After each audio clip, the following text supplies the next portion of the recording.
Assalamualaikum warahmatullahi wabarakatuh. Waalaikumsalam warahmatullahi wabarakatuh.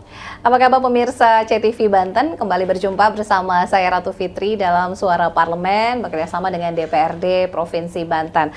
Dan pemirsa, Komisi 1 DPRD Provinsi Banten memiliki ruang lingkup yang sangat strategis di bidang pemerintahan, hukum, kepegawaian, kemudian juga komunikasi dan informasi. Di mana berbagai isu mulai dari pengawasan kinerja OPD, penataan ASN dan juga P3K, kemudian efektivitas pelayanan publik hingga keterbukaan informasi ini menjadi perhatian yang terus dikawal demi menghadirkan tata kelola pemerintahan yang lebih baik. Dan untuk membahas lebih mendalam telah hadir bersama kita Bapak Haji Umar bin Barmawi, Sekretaris Komisi 1 DPRD Provinsi Banten dan juga dari fraksi PKB. Kita sapa dulu. Assalamualaikum warahmatullahi wabarakatuh. Waalaikumsalam warahmatullahi wabarakatuh. Apa kabar? Alhamdulillah. Alhamdulillah sehat. Terima kasih sudah meluangkan waktu di sela kesibukan nih Pak Haji. Lagi sibuk apa aja nih Pak? Ya tadi baru kegiatan paripurna tentang pendidikan ya. Iya. Dan beberapa minggu yang lalu juga baru selesai reses ya Pak? Baru selesai reses. Ini mungkin sebagai informasi Pak Haji Umar ini dari Dapil mana nih Pak? Saya dari Dapil Kabupaten Serang A. Kabupaten Serang A, ada berapa kecamatan nih Pak? Itu ada 18 Wah, kecamatan. Banyak nih 18 kecamatan. Ini berarti Kabupaten Serang ya? Serang, ya? Kabupaten Serang. Kabupaten Serang itu dibagi 2 dapil. Ada Serang A itu dan Serang B. Iya. Jadi lebih ke timur ya berarti ya Pak ya, iya. Kalau untuk Serang B-nya sendiri begitu ya. Baik, nah ini kita akan ngobrol-ngobrol nih kalau untuk Komisi 1 nih berarti bidangnya untuk mitra kerjanya lebih ke pemerintahan begitu ya Pak Dewan ya? Ya, kami di kepegawaian kepemerintahan dan mitra vertikal di bidang hukum. Hukum juga, wah ini banyak juga nih mitra kerjanya ya Pak Dewan ya. Wah, baik ini periode keberapa Pak Dewan? Ini periode kedua. Periode yang lalu saya di Komisi 5 tentang pendidikan. Iya, ini sekarang di Komisi 1 menjadi sekretaris ya Pak Dewan ya? Ya, sekretaris Komisi 1. Wah, ini perjalanannya luar biasa nih. Artinya ini sudah periode kedua, bagaimana juga bisa mempertahankan kepercayaan ya dari masyarakat, dan ini katanya mempertahankan tuh lebih sulit. Benar nggak Pak? Ya, banyak orang memang untuk mempertahankan itu lebih sulit, tetapi pertama kuncinya adalah saya menjadi DPRD ini itu ada kiat-kiat tersendiri lah, bahwa saya menekankan politik itu ibadah, sehingga menjadi dewan itu bonusnya lah, gitu kan. Artinya kerja-kerja itu yang kita lakukan, sehingga memang ini pun harus kita pahami bahwa kondisi sekarang itu masyarakat masih menganggap politik itu biasa-biasa saja. Iya. Kalau kita mengasumsikan politik itu biasa-biasa saja, ini akan terjadi distorsi di masyarakat, pengetahuan yang kurang di masyarakat, sehingga masyarakat itu hanya disodorkan dengan secara pragmatisme ketika pemilu.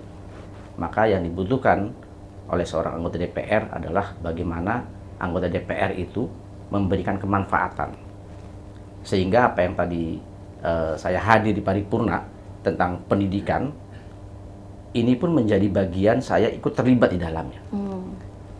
Istilahnya kalau bagi saya ketika hadir di paripurna, kemudian ini mengetuk palu tentang perda pendidikan, ini saya seperti dalam kaidahnya itu man kharaja thalabul ilmi fahuwa jihadu fisabilillah. Jadi ini saya dari rumah datang ke tempat ini jihad fisabilillah. Kemudian kalau itu ada yang kemanfaatan, maka kemanfaatan itu saya akan terlibat di dalam, karena saya duduk di situ. Saya hadir di situ. Itu. Apalagi tadi ya membawa amanah masyarakat. Dan ini jangan tidak sepele, ini masalah pendidikan. Bagaimana pendidikan ke depan Provinsi Banten yang visi misinya Banten maju, Banten adil, Banten merata. Pendidikannya bukan hanya merata dalam hal infrastruktur, tapi merata dalam segala hal. Dan alhamdulillah itu tadi kami hadir dalam agenda paripurna tentang Raperda Pendidikan. Pendidikan. Wah, ini juga menjadi salah satu bentuk tanggung jawab begitu ya, mengemban amanah dari masyarakat. Artinya pada saat sebelumnya duduk di kursi dewan, memberikan janji-janji politik, kemudian juga bagaimana implementasi realisasinya juga yang mungkin ditagih juga oleh masyarakat begitu ya Pak Dewan? Iya, dan ini sadar atau tidak sadar masyarakat menganggap ya biasa-biasa saja, tapi bagi kami adalah ini sungguh perjuangan yang luar biasa, dan ini nanti dampaknya akan dirasakan oleh masyarakat Banten. Betul, betul sekali.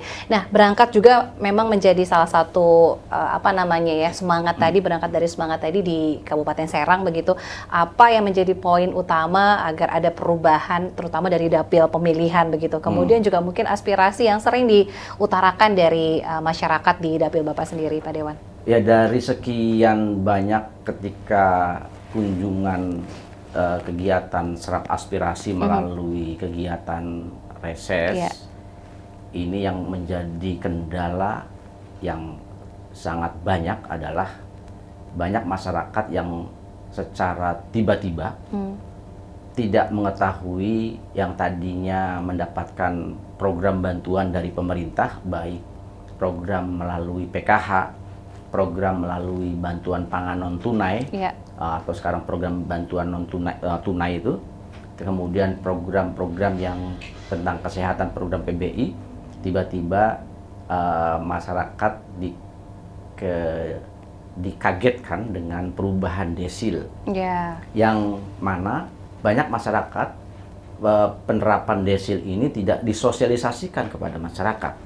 Apa kriterianya desil 1, desil 2, bahkan sekarang masyarakat ada yang memang kategori desil 1 atau dalam kategori miskin ekstrim, tapi dia berubah desilnya menjadi desil 6. Karena apa? Karena memang dianggapnya masyarakat itu sudah mapan dengan punya nomor rekening di Dana.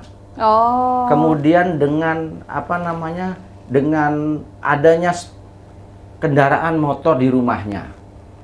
Kemudian banyak masyarakat yang dapat program bedah rumah, yang tadinya rumahnya tidak layak, kemudian disurvei menjadi layak. Itu desilnya berubah, dan ini yang menjadi salah kaprah. Harusnya ketika survei atau melakukan sensus desil ini harus dilihat dari pendapatan masyarakat. Kalau masyarakat itu memang rumahnya sudah layak sekarang karena dapat bantuan dari pemerintah, dan ini harus dilihat pendapatannya. Karena masyarakat tersebut mendapatkan program dari pemerintah, dan masyarakat juga tidak bisa menolak karena memang mereka dalam kategori yang dapat bantuan dari program bedah rumah itu. Ini menjadi catatan. Yang kedua, dari sektor pendidikan, keluhan masyarakat itu terutama masyarakat sekolah menengah pertama negeri, ya kan? Di mana ada beberapa kecamatan yang memang sekarang itu jangkauan sekolahnya sudah radiusnya yang tadinya 1 kilo itu masih masuk zonasi, masih masuk kuotanya. Sekarang ini karena ada pemukiman baru, komplek-komplek yang ada di sekitar sekolahan, ini masyarakat yang satu kecamatan itu tereliminasi dengan adanya zonasi ini. Dan kemudian orang tua disodorkan dengan program sekolah gratis untuk sekolah swasta juga. Dan ini sangat mencederai hati orang tua. Karena apa? Karena dari keluhan masyarakat itu, orang tua itu menyekolahkan anak itu pengen anaknya bermanfaat. Bukan anaknya menjadi berkah, bukan. Bermanfaat karena mutu pendidikannya. Bermanfaat kelulusan dari sekolah itu. Sekarang ini kita di Provinsi Banten disodorkan dengan sekolah gratis swasta. Memang harus diakui bahwa menggratiskan sekolah di Banten ini baik negeri maupun swasta itu merupakan pekerjaan yang sangat luar biasa yang harus kita berikan acungan jempol kepada pemerintah daerah. Tetapi menyetarakan mutu pendidikan antara negeri dan swasta ini merupakan PR besar. Sehingga apa? Sehingga ketika orang tua ini disodorkan dengan 2 pilihan. Saudaranya adalah apple to apple. Ini buah durian negeri gratis, ini buah durian swasta gratis. Dan orang tua akan memilih yang lebih dekat dengan sekolahnya, yang tidak mengeluarkan biaya banyak, hatta itu swasta ataupun negeri. Ini menjadi PR besar. Sehingga aspirasi dari masyarakat, mereka mengeluhkan itu tentang pendidikan. Artinya, pemerataan pendidikan ini belum sepenuhnya dirasakan oleh masyarakat. Itu. Jadi perubahan data di DTSN begitu ya, terkait dengan desil. Kemudian yang ketiga, itu terkait infrastruktur. Memang secara program jalan itu memang jalan kabupaten itu banyak yang sudah terbangun. Tetapi ada jalan-jalan yang poros-poros desa. Jalan-jalan ke majlis taklim, ke musola, ke masjid, ya kan, ke perkampungan sekolah-sekolah di persawahan. Dan ini menjadi PR besar, ya kan.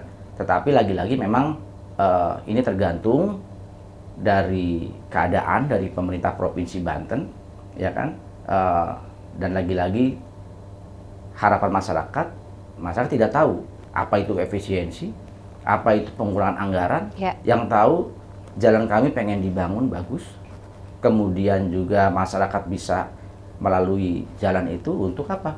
Untuk meningkatkan taraf ekonomi di masyarakat. Yang terakhir itu program yang sangat dikeluhkan itu adalah bantuan-bantuan seperti bantuan lansia, ya kan, yang 60 tahun ke atas, itu sangat dikeluhkan. Ada lansia-lansia yang di dapil saya itu, yang memang tidak pernah tersentuh, tidak pernah mendapatkan program bantuan. Sehingga kami bersama teman-teman jajaran di PKB itu menghimpun data-data memang yang mana-mana lansia-lansia yang tidak pernah mendapatkan bantuan. Sehingga ini menjadi menjadi catatan kami, dan kalau ada program dari kami ya akan kita berikan seperti itu. Iya, ini verifikasi faktual di lapangan begitu ya. Wah, ini ternyata kalau dari aspirasi yang disampaikan sebetulnya ini lintas komisi ya Pak Dewan ya, bukan di kewenangan Komisi 1 begitu sebetulnya. Masyarakat di dapil itu ketika reses dia tidak melihat saya di komisi berapa. Betul. Yang masyarakat paham itu sebagai anggota DPRD itu bisa menjembatani semua. Sehingga ya saya harus bisa melakukan kolaborasi melalui fraksi, ya kan, untuk apa? Untuk membantu menjelaskan program-program ini. Tujuan hanya satu adalah kita ingin mensukseskan program Pak Gubernur ini menuju Banten Maju. Betul. Ini karena di fraksi PKB ini banyak teman-teman juga di komisi lain begitu ya Pak Dewan. Jadi berbagi tugas menyampaikan aspirasi dari masyarakat di berbagai sektor tadi. Dari infrastruktur, pendidikan, kesejahteraan, ini lengkap. Semua. Pokoknya masyarakat ini ya taunya Dewan itu serba bisa, ya kan? Kalau ada majelis taklim yang dibantu, ya kan? Sementara sekarang itu program-program bantuan itu ya harus melalui e-hibah, dan kendalanya masyarakat itu tidak pernah disosialisasikan, tidak pernah diberi ilmu pengetahuan tentang bagaimana kapan buka e-hibah, bagaimana cara nguploadnya, ya kan, sehingga orang yang sudah biasa itu yang sering dapat. Itu lagi. Jadi mungkin nanti ada perlu juga edukasi itu ya terkait dengan saya kira e-hibah ya. Karena targetnya tadi tuh. Kan tadi bukan hanya Banten Maju tapi adil dan merata. Ini ke semua sektor ya. Jadi bukan hanya di satu sektor saja. Nah, ini kalau kita kembali ke tupoksinya di Komisi 1 ini kan memang membidangi tadi ya pengawasan di bidang pemerintahan, hukum dan juga kepegawaian ya Pak Dewan ya. Nah, apa persoalan terbesar yang saat ini memang masih menjadi perhatian di Komisi 1 nih Pak Dewan? Ya, masalah perhatian kami yang sekarang ini pertama di kepegawaian. Masih banyak PLT di sekolah menengah negeri, di sekolah menengah kejuruan negeri. Kemudian juga masih ada PLT di OPD yang sekarang ini masih terjadi. Iya kan? Kekosongan definitif ya. Sehingga ini menjadi PR yang mana ini adalah pasukan. The dream team-nya pemerintah Provinsi Banten yang dikomandoi oleh Pak Gubernur dan Wakil Gubernur, ini harus segera didefinitifkan. Karena apa? Karena kalau ini masih di PLT kan, ini berbeda karakter di bawah. Karena doktrin yang sekarang ini memang mungkin berbeda dengan yang kemarin. Dianggapnya kalau hanya PLT itu dia hanya menjabat sementara, kemudian tahu-tahu dia dipindah kemana, sehingga kerja-kerja itu dianggapnya mubazir. Nah, oleh karena itu, ini kan sebenarnya yang salah kaprah. Seharusnya baik itu definitif maupun PLT, kalau sudah ditempatkan di situ, mereka harus melakukan fungsi dan peran yang sama. Karena apa? Karena jabatan itu adalah amanah, ya kan? Dan ini juga akan ada pertanggungjawaban nanti. Oleh karena itu, ini pertama masalah kepegawaian. Kemudian juga masih banyaknya yang pegawai-pegawai yang jenjang karirnya terlalu lama di Pemprov. Golongannya sudah tinggi, tapi jabatannya masih biasa saja. Sehingga ini akan mempengaruhi kinerja. Oleh karena itu, ya ini harapannya agar pemerintah daerah bersama biro organisasi, ya kan, terus melakukan restrukturisasi terkait pengorganisasian. Pemerintah itu akan dianggap berhasil dan solid kalau memang secara organisasi tertata dengan rapi. Maka ketika awal-awal itu saya berbicara untuk mewujudkan Banten maju, adil, merata dan tidak korupsi. Pertama, perkuat biro organisasi, kemudian perkuat inspektorat. Nah, ini yang harus diperkuat oleh pemerintah Provinsi Banten. Perkuat itu dalam arti apa? Ya, perkuat dalam SDM-nya, kemudian anggarannya. Karena tulang punggungnya ada di sini. Nah, harapannya ke depan itu pemerintah daerah juga melakukan kajian-kajian, tetapi memang suka atau tidak suka bahwa pengangkatan atau mutasi pengangkatan jabatan di Pemprov Banten ini kan sekarang sudah berdasarkan talenta, sehingga dibutuhkan mana-mana orang yang sudah masuk talentanya box 9 misalnya. Kalau boxnya masih 7 itu masih belum bisa. Kenapa banyak yang seperti itu? Karena memang training-training yang dilakukan, pendidikan-pendidikan yang dilakukan, itu harus terus dimasifkan. Agar apa? Agar peningkatan sumber daya manusia dalam aparatur sipil negara yang ada di Banten ini akan mempercepat dukungan program kepada program Bang Andra dan Dimyati menuju Banten Maju. Itu tentang kepegawaian. Ya. Ada lagi? Nah, ini artinya juga kan tadi ya ada beberapa PR gitu ya di kepegawaian, dari mulai tadi kekosongan jabatan definitif, kemudian tadi biro organisasi dan lain sebagainya yang juga perlu disolidaritaskan juga begitu ya, bagaimana kekompakan ini juga bisa terjaga. Nah, ini masih berkaitan dengan kepegawaian ya. Ini juga memang masih menyisakan persoalan begitu ya Pak Dewan. Ini terkait bagaimana nasib P3K, kemudian disiplin ASN, hingga peningkatan pelayanan publik. Nah, ini kan memang masih ruangnya Komisi 1. Nah, ini juga masih menjadi persoalan-persoalan ataupun juga pekerjaan rumah yang masih cukup besar, Pak Dewan? Ya, sebenarnya polemik tentang P3K ini sudah tidak menjadi polemik lagi. Karena memang apa yang disampaikan oleh Pak Gubernur dan Wakil Gubernur melalui BKD bahwa Pemprov Banten akan mempertahankan para pegawai-pegawai yang tidak masuk kategori P3K full time. Jadi sudah tidak ada lagi lah pemisah. Artinya yang dipastikan bahwa mereka adalah keluarga besar pegawai yang ada di lingkungan Pemprov Banten. Tidak lagi bedakan mana P3K full time atau P3K paruh waktu. Yang ada itu hanya tunjangan dan gajinya saja yang beda. Berbeda. Ya, itu aja. Dan Ini capaian sungguh luar biasa sebenarnya di Pemprov Banten. Ya. Ini pengangkatan P3K yang besar sekali, yang jumlahnya sangat besar, 11.737 pegawai di seluruh lingkungan Pemprov Banten, baik itu yang berada di pendidikan, kemudian juga di OPD-OPD yang lainnya. Ini menjadi P3K full time. Walaupun memang dari seluruh yang terhimpun itu masih ada tersisa yang tidak masuk kepada P3K full time. Ya kan, insya Allah ini sudah menjadi garansi yang disampaikan oleh kepala daerah melalui BKD, melalui ya kita lihat di ketika di publik sudah menggaransi bahwa tidak akan memberhentikan P3K yang tidak masuk ke dalam P3K full time. Nah, namun yang menjadi kendala juga terkait dengan efisiensi anggaran. Artinya kan belanja pegawai tadi cukup besar begitu ya dari P3K begitu. Kemudian bagaimana terkait dengan sorotan anggaran yang memang juga tadi dinilai cukup besar untuk belanja pegawai sendiri, dengan apakah perlu diefisiensi atau mungkin sektor lainnya? Ya, sekarang ini kan ke depan ini kita memang disuguhkan dengan aturan belanja pegawai yang tidak boleh lebih dari 30%. Ya.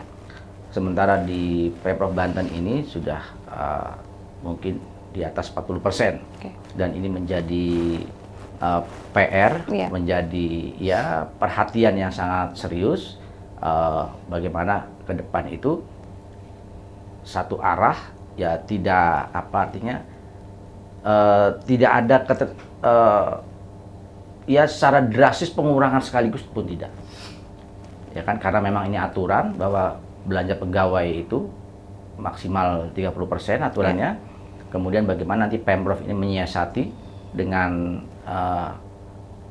belanja di dalam barang dan jasa, yang lagi-lagi ini bagaimana harapannya pegawai itu tidak dituntut untuk kerja keras, tetapi juga ada timbal balik yang sebanding. Ya, harapan kita dari wakil rakyat seperti itu.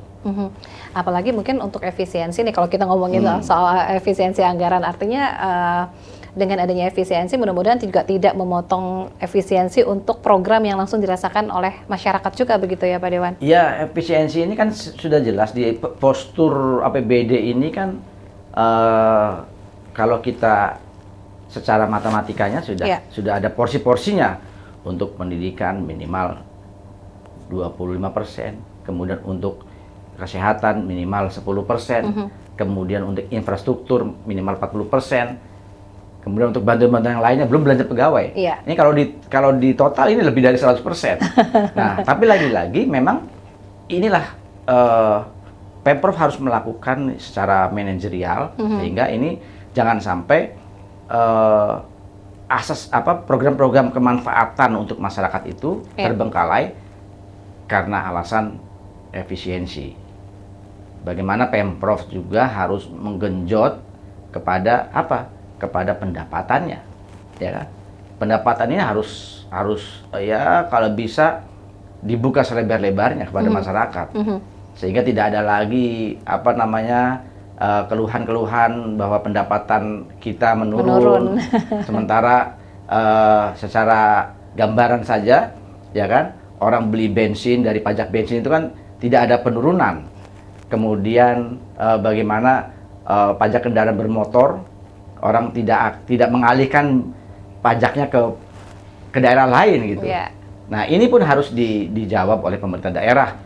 Bagaimana caranya menggunakan APBD itu untuk untuk kegiatan-kegiatan atau program yang menguntungkan, yang membuat hasil, menjadikan PAD lagi.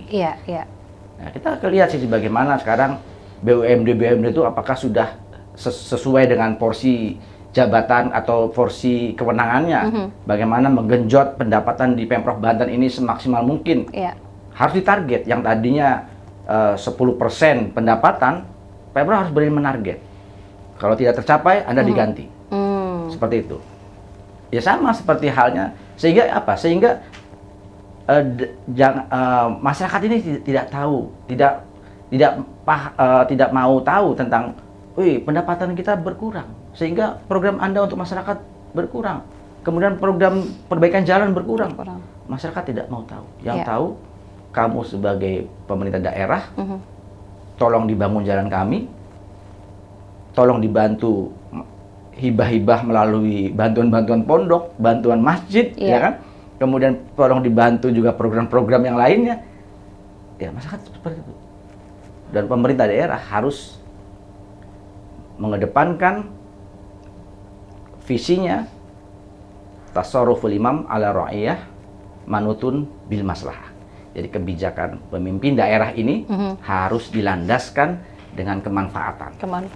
Jadi mudah-mudahan dengan adanya efisiensi anggaran ini tidak juga mengurangi pelayanan yang diterima oleh masyarakat dalam hal pelayanan publik begitu ya. Jadi masyarakat sih maunya tetap berjalan lancar tanpa adanya masyarakat tidak paham untuk apa itu efisiensi. Betul. Yang tahu programnya harus jalan. Yang tadinya kami sekolah gratis ya harus gratis lagi. Betul. Jadi maunya semuanya ya itu tadi ya berjalan dengan lancar ya tadi otomatis solusinya juga memaksimalkan potensi pendapatan yang lainnya ada ya. Di Pemprov Banten kita optimalkan lagi begitu. Lah, ya kan? Kita punya kekayaan sumber daya alam yang sangat sungguh luar biasa. Betul. Dan ini harus diberikan jabatan itu kepada orang yang mengerti. Betul. Apalagi tadi ya BUMD Iya, BUMD itu harus punya ini diberikan target, Hmm. ya kan? Ada punishment-nya, ada rewardnya juga. Jadi lebih semangat lagi lebih ya. Semangat. Jadi bisa lebih optimal nih BUMD-nya tadi. Jangan dikasih reward terus, tapi nggak ada punishment-nya. Karena tadi ada target yang harus juga dicapai ya Pak Dewan ya. Baik. Nah kemudian Pak Dewan yang juga tentunya dirasakan saat ini adalah perkembangan di era digital. Nah kalau kita berbicara terkait dengan pelayanan publik yang juga harus dituntut secara cepat, efektif, transparan begitu ya. Sejauh ini bagaimana Komisi 1 juga mendorong transformasi digital di lingkungan pemerintah Provinsi Banten? Saya melihat dari program-program memang di mitra kami terkait program yang bertujuan untuk program digital, kemudian program keterbukaan publik, kemudian program bagaimana pemerataan internet di desa-desa. Ini sudah berjalan, tetapi memang belum optimal, ya kan? Belum optimal seperti apa? Kita harus bisa menargetkan mana-mana memang daerah-daerah yang diperlukan percepatan, ya kan? Dalam hal sistem informasi digital ini, melalui program internet gratis itu harus ada klasifikasi sesuatu daerah. Tidak serampangan, tidak asal program itu keluar, tetapi harus ada klasifikasinya. Ini program prioritas, ini program yang tidak prioritas, ini daerah-daerah yang skala prioritas. Dengan klasifikasi itu nanti akan tergambar menjadi potret, sehingga pemerintah daerah bisa memahami, oh daerah-daerah ini yang memang harus digenjot terkait tentang informasi atau program internet, program dari kementerian dari Diskominfo yang sekarang ini. Dan sampai saat ini memang ketika saya hadir ke Badan Informasi Geoparsial yang ada di Jawa Barat, sebenarnya Diskominfo ini mempunyai kewenangan yang sangat tinggi sekali. Diskominfo ini harus melakukan kolaborasi dengan badan-badan yang memang di bawah kementerian. Tidak bisa Diskominfo itu hanya mengurusi media saja. Kemudian tidak bisa Diskominfo ini hanya mengurusi yang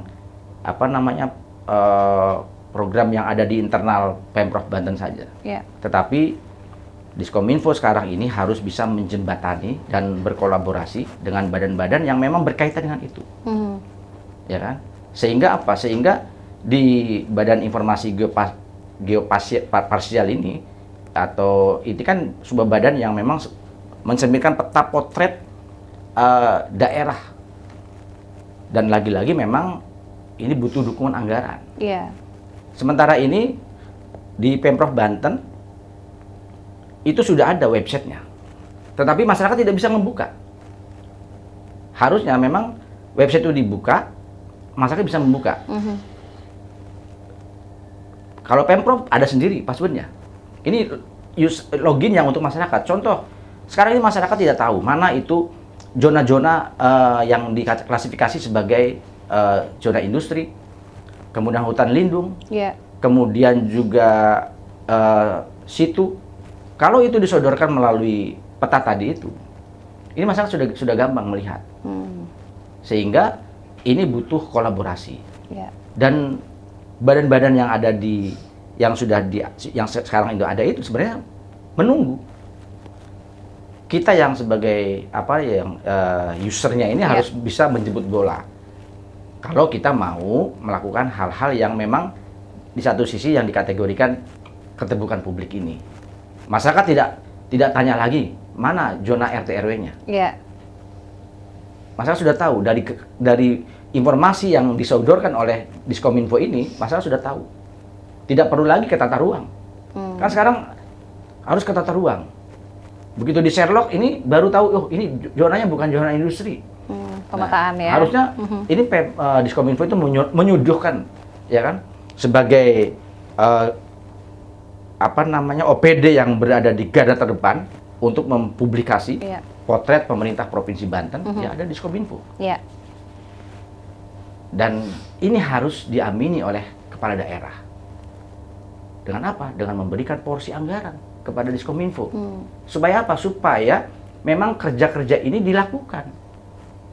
Dan kalau ini dilakukan, inilah sudah menuju Banten maju itu lebih mudah.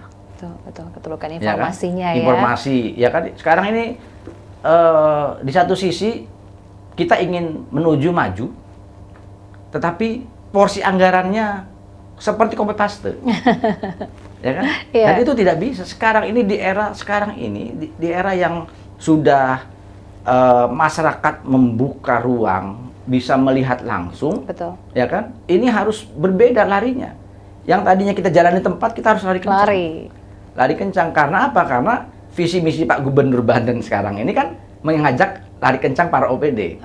Ya kan, kalau itu, tapi lari kencang juga harus ada tenaga. Betul. Jadi kalau tidak ada tenaganya gimana boleh lari kencang katanya. Ini kalau ada anggaran di dinas kemudian di efisiensi, lemes ya, kan?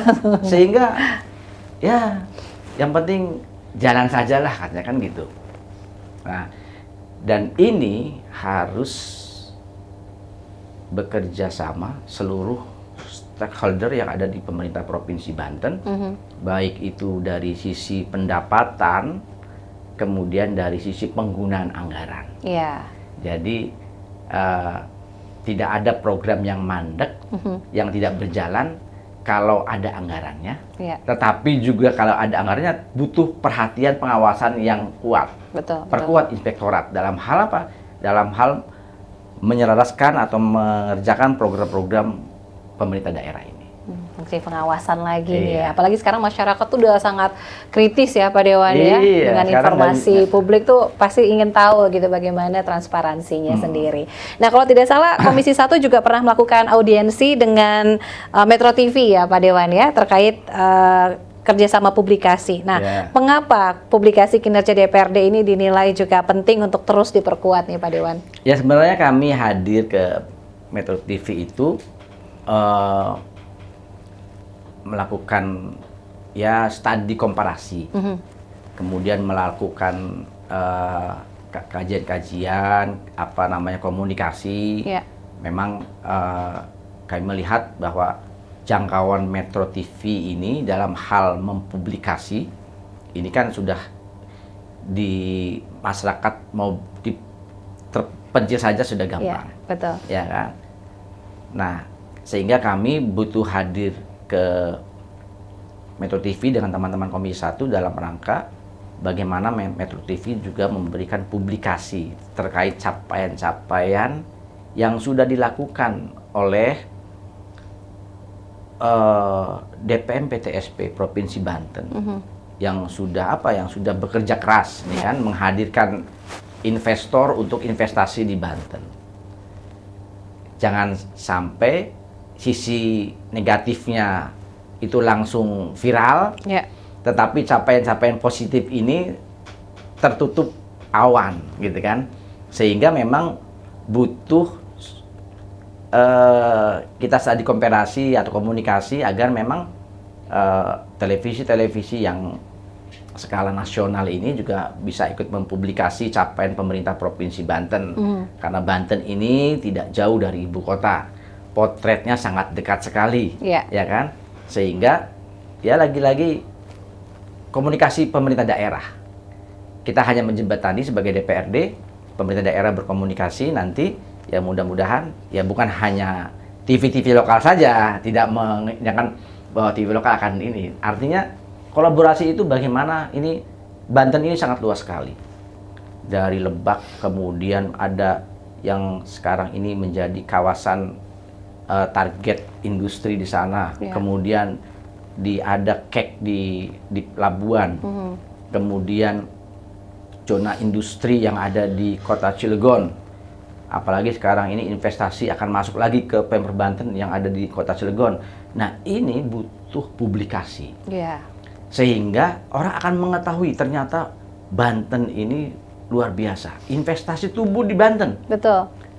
Nah, sehingga kalau ada pemahaman bahwa investasi tumbuh di Banten, investor masuk Banten, berarti menunjukkan bahwa Banten ini kondusif. Banten ini layak dan cocok untuk para investor. Sehingga dengan framing ini akan banyak para investor-investor yang masuk ke Banten, dan itu akan menguntungkan pemerintah daerah yang pastinya masyarakat Provinsi Banten. Pertumbuhan ekonominya makin meningkat begitu ya, dengan adanya penanaman modal nih baik dari dalam negeri maupun juga ya siapa tahu asing juga begitu ya. Ya, investasi itu tidak harus lokal ataupun asing. Siapa yang membawa manfaat, ya kan, yang memberikan kemanfaatan, tetapi jangan menafikan menggunakan berbagai cara supaya mereka investasi, mereka merebut tanah masyarakat. Tidak itu. Jadi investor itu datang membawa uang, ya kan, menghidupkan industri. Sehingga ada lapangan pekerjaan, daya beli masyarakat meningkat. Nah, itu yang paling utama ya. Yang paling utama. Sehingga masyarakat bisa makan enak. Betul. Daya beli meningkat dan sejahtera begitu ya. Makan enak dan sejahtera ya tadi itu. Jadi masyarakat tidak mengadakan kapan dapat bantuan, kan gitu. Nah, jadi bagaimana bisa lebih produktif lagi. Jadi adil meratanya ini di semua aspek begitu ya Pak Dewan ya. Dan ini kayaknya harus ya sekarang sudah 2026. Betul. Ini tahun ini sangat cepat sekali, ya kan? Kalau kita tidak melakukan improvisasi di Banten ini, ya kan? Ini justru program-program pemerintah daerah itu ya tidak akan berjalan secara maksimal. Betul. Pemerintah daerah membangun ini kalau menggunakan APBD itu sangat berat sekali. Betul. Harus melibatkan investor pihak swasta. Contoh sudah lihat di bagaimana di BSD Sumarekon. Itu jalan yang bangun Pemprov atau Pemkab, kan bukan. Yang bangun investor, pengembang. Tetapi dampak kemanfaatannya dirasakan oleh masyarakat. Ini harapan saya dan harapan seluruh masyarakat Banten. Betul, karena kalau dari anggaran ini lama ya artinya ya Pak Dewan, jadi ada unsur swasta dan juga pihak ketiga begitu. Aduh ini kayaknya waktunya terbatas sekali Pak Dewan. Nanti kita buat sesi 2 ya Pak Dewan ya. Tapi mungkin terakhir nih Pak Dewan sebagai penutup ya, apa nih komitmen dari Komisi 1 dalam hal ini DPRD Provinsi Banten agar bisa mengawal pemerintahan yang lebih profesional, transparan dan mampu memberikan pelayanan terbaik untuk masyarakat? Ya, kami dari Komisi 1 bahwa anggota DPRD itu adalah unsur penyelenggara pemerintah daerah bersama eksekutif, kepala daerah.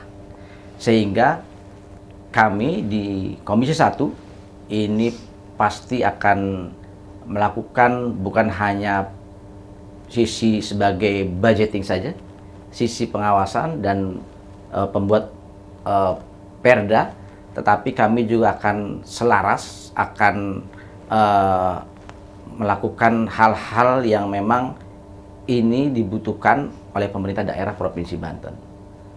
Tujuan kami, DPRD khususnya, dan juga pemerintah daerah, sama-sama bagaimana program-program yang dilakukan itu keberpihakan kepada masyarakat dengan menggunakan skala prioritas tadi itu. Program yang dicanangkan itu harus ada klasifikasi. Tidak ada program yang serampangan, sehingga ini akan mendapat potret gambaran keberhasilan dari program tersebut. Itu saja dari saya. Karena waktu sudah terbatas ya Pak Dewan. Ya, nanti insya Allah kita ketemu lagi, temanya kita sambung lagi sesi 2. Tapi sekali lagi terima kasih Bapak Haji Umar bin Barmawi ST, Sekretaris Komisi 1 DPRD Provinsi Banten dari fraksi PKB. Selalu diberikan kesehatan ya Pak. Alhamdulillah. Dilancarkan setiap Sama-sama. Aktivitas juga, insya Allah nanti kita ketemu lagi dengan tema yang berbeda. Siap. Dan pemirsa CTV Banten, tuntas sudah kebersamaan kita dalam dialog kali ini di Suara Parlemen. Insya Allah nanti kita bertemu lagi dengan tema yang berbeda. Saya Ratu Fitri pamit mewakili segenap kerabat kerja. Wassalamualaikum warahmatullahi wabarakatuh. Waalaikumsalam warahmatullahi wabarakatuh. Siap.